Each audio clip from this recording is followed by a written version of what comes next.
Disgrasya sa Dakbayan sa Mandawi, usa ka rider kalit nga misarasay og nabangga sa poste. Nasayran nga giatake di ay kini. Ang report ni Nico Serino.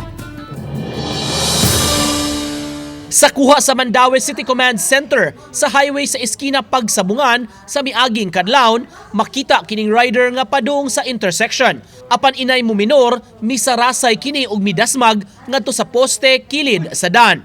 Dito na siya gitabang sa uban nga mga motorista ug mga tao. Nasayran gikan sa command center personnel nga giatake di ay ang maong senior citizen nga rider. Gitabang siya sa ambulansya ug gidala sa ospital.